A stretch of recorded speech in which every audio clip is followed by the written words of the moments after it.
En quoi le yoga se différencie-t-il d'une religion? Le yoga fait aussi référence à des textes très anciens, à une culture très ancienne.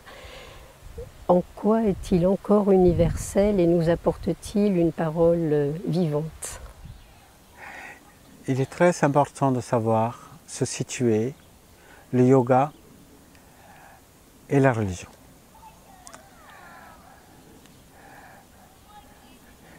Par définition, religion, c'est les liens qu'on crée entre l'homme et Dieu. Donc ça implique une dualité, ça implique un Dieu qui est bon, qui est sauveur, un homme qui est dans la servitude, qui veut être sauvé. Les religions sont des systèmes de croyances. Une religion, par définition, ça demande une notion de Dieu. Ça demande un livre sacré. Ça demande certaines notions de bien et mal. Ça demande également l'avenir. Qu'est-ce qu'on va devenir?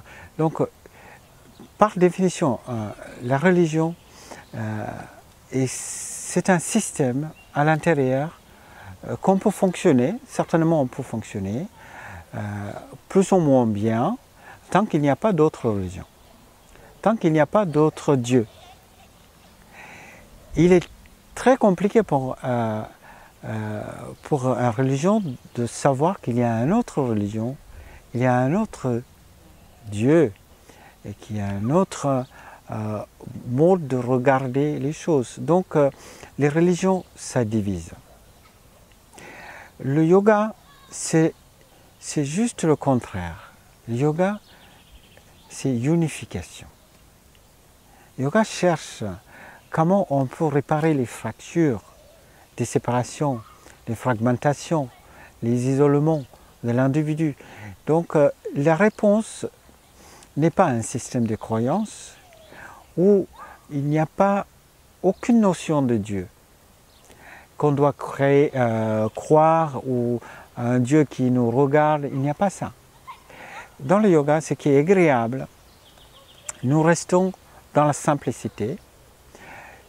Il y a une bienveillance, il y a une graine qui tombe, certainement une goutte de pluie qui est destinée à cette graine. J'ai un désir, certainement l'univers va répondre. C'est-à-dire, il y a une relation entre chaque élément de l'univers. C'est fondamental. Nous sommes tous nourris par la terre. Le soleil brille pour le bon et pour le mauvais.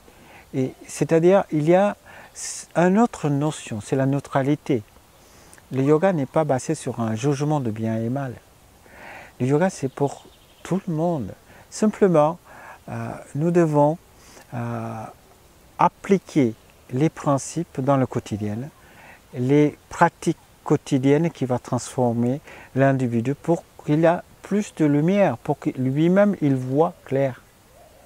Donc, religion nous enferme dans des croyances qui nous empêchent de grandir, poser des questions, ça dérange. Religion donne des hiérarchies et des églises qui posent sur nous et qu'on nous dit ce qu'il faut faire. Le yoga ne donne aucune instruction pour penser. Il n'y a que des expériences à faire par chacun. Donc ça donne énormément d'espace pour l'individu. C'est valorisant. C'est pour ça que le yoga est important pour la vie moderne parce que nous avons cultivé l'individualisme. Donc chacun existe, qui pose des questions, nous avons appris à penser. Donc nous avons des outils maintenant pour cheminer tout seul. Donc le yoga rend une personne inexploitable. C'est pour ça que c'est intéressant le yoga et c'est pour ça que c'est distinct par rapport au cadre de religion. Certainement, il y a des textes qui sont écrits par plusieurs personnes, mais aucun yoga qui est appuyé sur un tel livre, il n'y a pas d'enfermement. Donc pour avoir une certitude dans le yoga, nous devons avoir 4 choses. d'abord notre propre intelligence. Et puis, toute idée que nous confrontons, est-ce que c'est mentionné par quelqu'un d'autre? Est-ce qu'on a un témoin vivant à mettre? Est-ce que notre expérience le vérifie? Donc si les 4 choses sont là, nous pouvons entrer dans la pratique. Mais les religions ne nous donnent pas tous ces appuis. Si vous ne croyez pas et après vous êtes expulsé du système. Donc là, dans le yoga, il n'y a pas d'expulsion. Chacun fait ses expériences. Merci.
Sristi stiti vinashanam